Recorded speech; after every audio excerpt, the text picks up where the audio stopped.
Washington is claiming absolute victory on television, but behind closed doors, the United States is quietly begging for a way out. The brutal, classified reality that no U.S. commander will admit publicly is this: America has officially lost control of the Strait of Hormuz. For the first time since World War II, the U.S. Navy is being forced to keep its $10 billion aircraft carriers at a distance, completely paralyzed by an Iranian missile threat they cannot safely neutralize. Today we expose the hidden ceasefire terms, the collapse of American naval deterrence, and the real reason Washington is desperate to exit a war it started but cannot finish. Trump is trying to get America out of this war. Not quietly through diplomatic channels, not through carefully managed messaging, begging. The word sounds harsh, but it is the most accurate description of what American officials are doing in every back channel, every intermediary conversation, every private communication with Iranian and allied interlocutors right now, because America has lost control of the Strait of Hormuz in a way that no American military commander wants to admit publicly, and that no American president can afford to have attached to his legacy. And getting out of this war with anything resembling a win requires Iran's cooperation, which means America needs something from Iran, which means America is in the position of the party that needs the deal more than the other side does. Which is not a position of strength. It is a position of desperation, and Iran knows it. Let us explain exactly how America lost control of Hormuz and why that loss is forcing Trump toward an exit he is not ready for, on terms he has not yet accepted.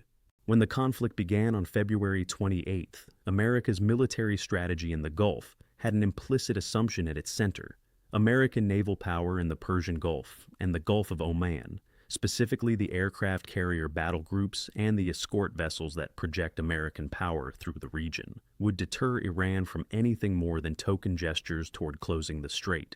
The combination of American air power, American naval firepower, and the implicit threat of massive escalation against Iran if it attempted to close or control the strait was supposed to be sufficient to keep the world's most critical waterway open, regardless of what Iran did militarily on other fronts.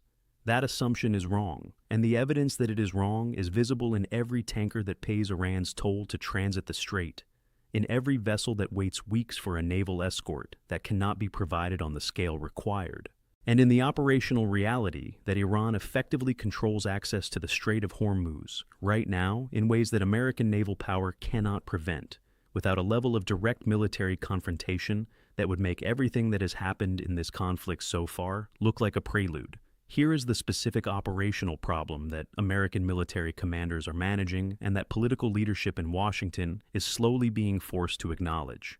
Iran's anti-aid ship missile capability, built over years of investment specifically, because Iran always knew it would face American naval power in any conflict, has become sufficiently sophisticated and sufficiently numerous that sustaining American carrier battle groups in the close proximity to Iranian shores required to project credible deterrence over the strait involves accepting a level of risk to American capital ships that American naval doctrine has never been designed to absorb. Iran has land-based anti-ship missiles positioned along its coast that can strike targets throughout the Persian Gulf and into the Gulf of Oman. It has submarine-launched torpedoes.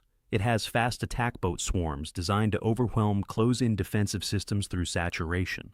And it has the specific intelligence, including from Chinese satellites and Russian electronic intelligence, sharing about the location and movement of American naval assets that makes those weapons significantly more dangerous than they would be against an adversary without that targeting information.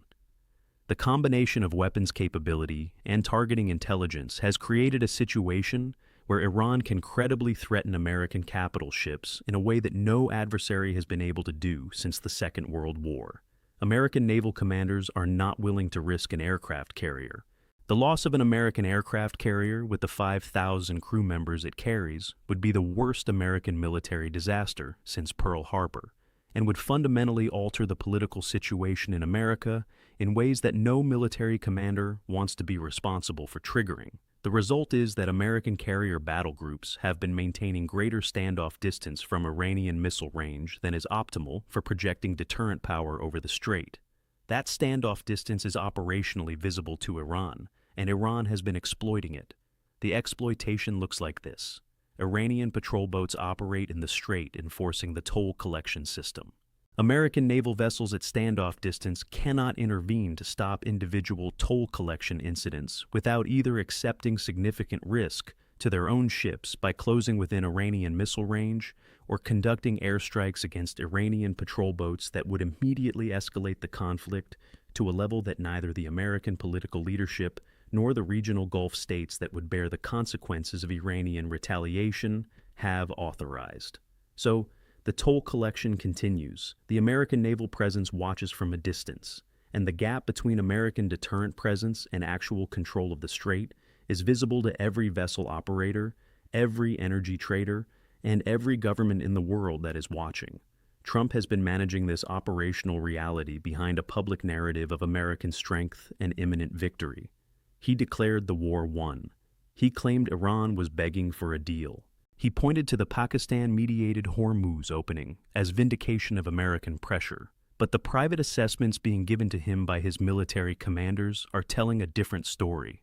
The story that American naval power cannot restore free transit through the strait without a direct military confrontation with Iranian forces at a scale and in a geographic environment that gives Iran more advantages than America's superior technology can overcome, and that the cost of that direct confrontation in ships, in American lives, in regional escalation, in global economic disruption, exceeds what the political traffic will bear. That gap between the public narrative and the private assessment is where Trump's begging for an exit originates. He needs to get America out of a war that has not delivered the decisive victory his declarations promised, in a way that allows him to claim the victory anyway, before the gap between the narrative and the reality becomes publicly visible in ways that he cannot manage. The specific terms America is seeking in the exit negotiations reveal exactly how much leverage it has lost. Before the conflict began, and in its earliest phases, America's position was that Iran must completely abandon its nuclear program verifiably and permanently, with no enrichment above civilian levels, with full international inspection access, and with destruction of existing enriched uranium stockpiles. Those were the conditions for which America launched a war. They were the conditions that justified the destruction of Iranian military infrastructure, the deaths of Iranian personnel, the enormous economic damage to Iran and to the global economy. The terms being discussed in the Pakistan-mediated ceasefire negotiations are considerably less than that. Iran has reportedly offered to limit enrichment to 5% below weapons grade for an initial period, while further negotiations address longer-term arrangements. Iran has offered to accept enhanced international monitoring, but not the full inspection regime that America originally demanded. Iran has offered to place its existing enriched uranium under international custody arrangements that leave it within Iranian territory rather than removed from the country as America originally required. And Iran has offered to formally acknowledge the ceasefire framework without formally acknowledging the legitimacy of the American strikes that started the conflict. These are not the terms for which America launched a war that has killed American service members, destroyed a major American military base, cost the American economy hundreds of billions of dollars in energy price impacts, and degraded American relationships with Gulf partners who are now renegotiating the terms of their American alliance. These are terms that a less degraded Iran, an Iran that had not absorbed weeks of American and Israeli strikes on its military and nuclear infrastructure, might have offered in negotiations to avoid a war. Rather than to end one, it had already been fighting for months. The gap between what America wanted and what it is now accepting reveals how much the conflict's trajectory has differed from what American planners assumed when they authorized the February 28th strikes. Iran knows this. Iran's leadership, factional and incomplete as it is in the succession vacuum, understands that America needs this deal more than Iran does in the specific sense that matters for negotiating leverage. America's domestic political clock is running. Trump needs something he can call a victory before American voters ask why oil is expensive and American troops are dead. And the war that was supposed to be quick and decisive has now produced the destruction of Camp Buring and the Iranian strike on Amazon's data center, and no clear endpoint. Iran's clock is also running, but it runs differently. Iran's population is suffering. Iran's economy is devastated. Iran's military infrastructure has been significantly damaged. But Iran's leadership, whatever its internal divisions, has been through decades of international isolation and economic pressure. It has a proven capacity to endure conditions that American political culture cannot sustain indefinitely. The asymmetry of endurance is the source of Iran's negotiating leverage, not military strength, not the ability to defeat American forces in open combat, the ability to sustain an unacceptable situation long enough that the American political will to maintain it collapses before the Iranian will to resist it. That is the strategy Iran has been implementing throughout this conflict. And it is the strategy that has brought America to the position of needing an exit that Iran can either grant or deny. Saudi Arabia is watching this negotiation with its own calculations. NBS wanted Iran's nuclear program eliminated and its regional ambitions contained. The ceasefire terms being discussed do not fully achieve either of those objectives. A 5% enrichment cap, with existing stockpiles remaining in Iran under international custody, is not the nuclear disarmament that Saudi Arabia needed from this conflict. It is a partial constraint that leaves Iran with the technical knowledge, the infrastructure, and significant amounts of material that could be reconstituted toward weapons capability if political conditions change. NBS is privately communicating his dissatisfaction with these terms to American officials, while publicly supporting the ceasefire process because his alternatives are limited. Saudi Arabia cannot continue absorbing Iranian strikes indefinitely. Saudi Arabia's economic model cannot sustain the disruption to Gulf energy markets indefinitely. And Saudi Arabia's domestic political situation requires NBS to show his population that the security crisis is ending, even if the ending is not on the terms Saudi strategic planning had envisioned. Israel's position is more openly opposed to the emerging ceasefire terms. Netanyahu has said publicly that Israel needs more time to achieve its military objectives. The specific objective Israel has not yet achieved is the complete elimination of Iranian enrichment capability, including the destruction of facilities and the removal of material that would prevent Iran from restarting its nuclear program after the conflict ends. The ceasefire terms being discussed leave Iran with a residual enrichment capability that Israel regards as unacceptable. Israel is lobbying America directly and through back channels to reject the current terms and to continue military operations until a more complete disarmament is achieved. But Trump is not listening to Israel on this. The political and economic pressures on American leadership to end this conflict are stronger than the Israeli argument for continued operations. Trump's domestic political situation with higher energy prices, dead American service members, and a destroyed military base on his watch requires the conflict to end on terms that can be presented as a victory, even if they fall short of the complete disarmament that the conflict's stated objectives demanded. The political benefit of declaring a ceasefire and claiming victory exceeds the geopolitical cost of accepting terms that do not fully achieve the stated war aims. This calculation would be cynical if it were unique to Trump or to this conflict. It is not. It is the standard operating procedure of democratic governments managing wars that have not gone as planned. The publicly stated war aims are adjusted retroactively to match what has actually been achieved, and the gap between the original objectives and the negotiated outcome is minimized through careful messaging and selective emphasis on what was achieved rather than what was not. The process is not deceptive in an unusual sense.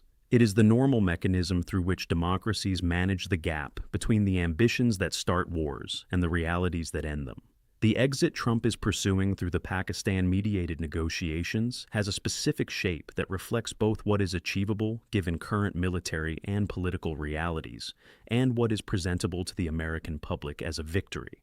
The shape includes the following elements: a formal ceasefire with verification mechanisms that create the appearance of Iranian compliance with nuclear limits, even if those limits fall short of complete disarmament.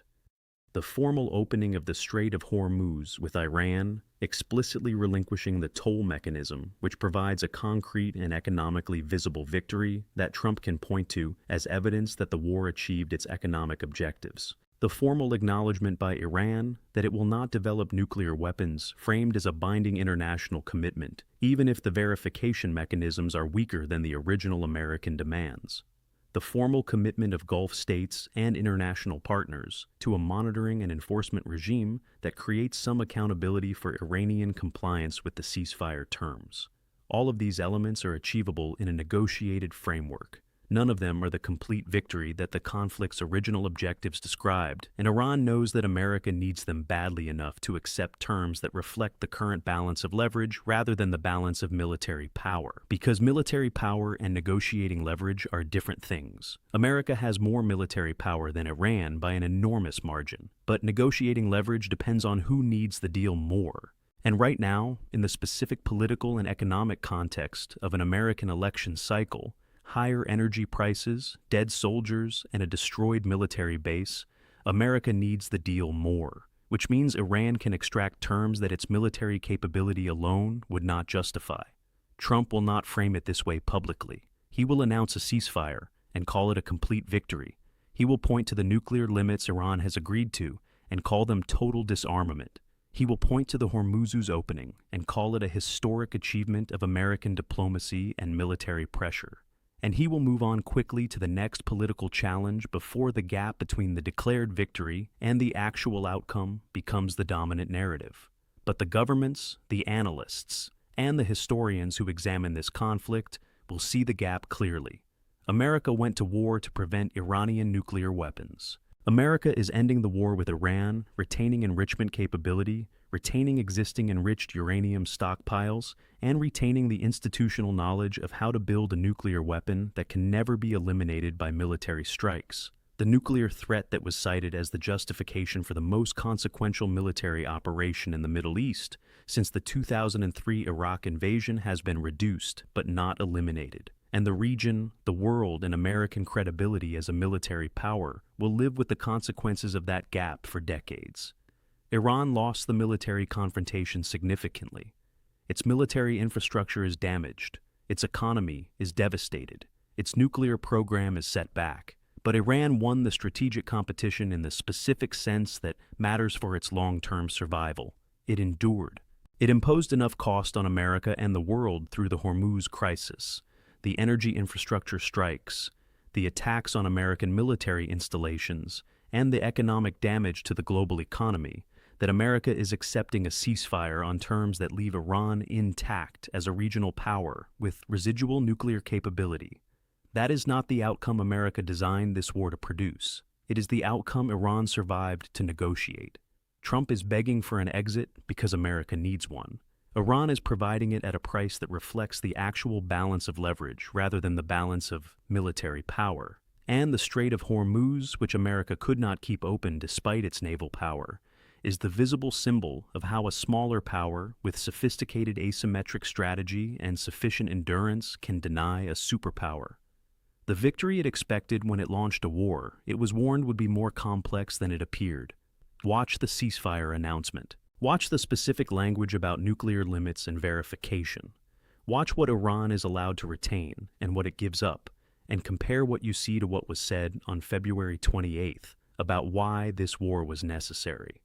The gap between those two things is the story of how America lost control of Hormuz and is now begging for an exit from a war it started but could not finish on the terms it intended. Let us go deeper into the specific mechanisms through which America lost control of Hormuz, and why those mechanisms are harder to reverse than American military planners initially assessed. The Iranian anti-hip missile ecosystem is the foundation of Iran's Hormuz control strategy, and it deserves specific examination because understanding it explains why American naval power, which is overwhelmingly superior to Iranian naval power in almost every other dimension, cannot simply force the strait open through conventional naval operations. Iran has invested in anti-H-ship missile systems for decades with the specific strategic objective of making the Persian Gulf too dangerous for American capital ships to operate in close proximity to Iranian shores. The result is a layered system that includes short-range coastal defense missiles, medium-range anti-hip missiles with sophisticated guidance systems, and long-range missiles capable of striking targets well into the Gulf of Oman. The most sophisticated of these systems use active radar homing guidance that can operate autonomously after launch without requiring continuous communication with the launch platform, which makes them resistant to electronic warfare countermeasures. Several of Iran's newer anti-8-ship missiles use maneuvering re-entry vehicle technology that makes interception by American ship-based missile defense systems significantly more difficult than intercept of earlier generation anti-8-ship missiles. America's defense against these systems depends primarily on its carrier battle group air defense capabilities, including the Aegis combat system and standard missile interceptors on its cruisers and destroyers. And those systems are capable and have demonstrated effectiveness in testing and in limited real-world engagements. But they have not been tested against a simultaneous saturation attack by the full range of Iranian anti-ship missiles in the specific geographic environment of the Persian Gulf, where the short flight times from Iranian coastal launch positions to American ship positions reduce the intercept time available to American defensive systems. American naval doctrine manages this uncertainty by keeping aircraft carriers outside the range envelope of the most dangerous Iranian systems, whenever possible. That standoff posture preserves the carriers from the risk of Iranian missile attack. But it also means the carriers are not positioned to project the kind of deterrent presence over the strait that would make Iran's patrol boat operations imposing the Hormuz toll untenable. The aircraft from the carriers can reach the strait. The ships themselves cannot safely operate within the range where their visible presence would deter Iranian patrol boat operations. It is the aircraft that project power, not the ships. But aircraft sorties are limited by sortie generation rates, by fuel and ordnance logistics, and by the rules of engagement that constrain what American pilots can do to Iranian vessels without explicit authorization for escalation. The rules of engagement issue is central to understanding why America cannot simply order its naval forces to stop Iran's toll collection. Stopping a specific Iranian patrol boat from collecting a toll from a specific vessel requires either forcing that vessel to withdraw, which means pointing weapons at an Iranian military vessel and creating an incident that could escalate immediately to a broader exchange, or destroying the vessel, which is an act of war against Iranian naval forces that triggers the kind of escalation that American political leadership has been trying to manage carefully throughout the conflict. Every individual toll collection incident creates a choice between accepting the incident or escalating. The political authorization for the kind of escalation required to stop individual incidents has not been provided, so the incidents continue. This is the operational trap that produces the political trap. The operational reality that stopping Iran's toll collection requires escalation, that political leadership has not authorized, produces the political reality that Iran controls the strait in practice while America controls it on paper. According to international law, the gap between legal right and operational reality is the gap in which Iran's leverage resides, and closing that gap requires either an operational escalation that political leadership has not authorized, or diplomatic deal that accepts Iran's terms. Trump is choosing the diplomatic deal, which means accepting that the operational reality has constrained the political options to the point where the deal is the only path that avoids costs that are politically unacceptable. The broader lesson about American power projection in the Persian Gulf that this conflict is establishing is one that American defense planners have been wrestling with for years, but that was never tested against a sophisticated adversary with the specific combination of capabilities Iran has assembled. American military power is dominant in open ocean environments where its carriers can operate freely, and where adversary anti-8-ship missiles cannot reach. American military power is significantly constrained in littoral environments, the shallow coastal waters near hostile shores, where adversary anti-8-ship missiles, submarines, and fast attack boats can threaten capital ships in ways that alter the calculus of naval operations. The Persian Gulf is exactly the wrong kind of environment for projecting American naval power against an adversary that has prepared for decades to deny exactly that power projection. The Gulf is shallow. Iranian shores are close on one side, and Gulf state shores are close on the other. Every vessel operating in the Gulf is within range of Iranian missiles from the moment it enters. The standoff distance required to protect American capital ships from the most dangerous Iranian systems is distance from which projecting deterrent power over the specific location of the strait is difficult. These geographic and military realities were known before the conflict. They were assessed as manageable with the right operational approach. The conflict has demonstrated that the assessment was optimistic. Pakistan's role in the exit that Trump is seeking is going to be more central than it has appeared in the public communications about the ceasefire process. Pakistan is not just a message carrier. It is increasingly the architect of the settlement framework because its relationships with all relevant parties give it the ability to draft language that each party can accept without appearing to have made unacceptable concessions. The specific legal and political formulations that allow Iran to accept nuclear limits as a sovereign decision rather than as a surrender, that allow America to accept those limits as a victory rather than as a compromise, and that allow Saudi Arabia and Israel to accept the outcome as better than continued conflict, rather than as a strategic defeat, are formulations that require extraordinary diplomatic skill to construct. Pakistan's foreign ministry and its intelligence services are doing that work right now. The timeline for the ceasefire announcement is being driven by multiple converging pressures. American political pressure for resolution before the economic impacts of the conflict become permanently embedded in the economy. Iranian economic pressure that is accelerating as sanctions and military damage compound. Gulf state political pressure from populations that are exhausted by months of conflict and from leaders who need to show their people that the crisis is ending. Chinese pressure on Iran to accept a deal that allows Chinese economic engagement with Iran to resume without the secondary sanctions, risk that continued conflict creates. And Pakistani pressure from a government that has invested enormous political capital in the mediation, and that needs the mediation to produce results before the domestic economic situation forces other political priorities. All of these pressures are pointing toward a ceasefire within weeks. The specific terms will be negotiated in the final hours before announcement, as is always the case with ceasefire agreements, and the gaps between what each party wanted and what it accepts will be filled with carefully crafted language that allows each side to present the outcome favorably to its domestic audience. Trump's version of the announcement will emphasize American military achievement in degrading Iranian nuclear and military capability, the nuclear limits Iran has agreed to, as evidence that the war achieved its stated objective, the Hormuz reopening as an economic victory for the American economy and for global energy security, and the establishment of a monitoring framework as evidence of lasting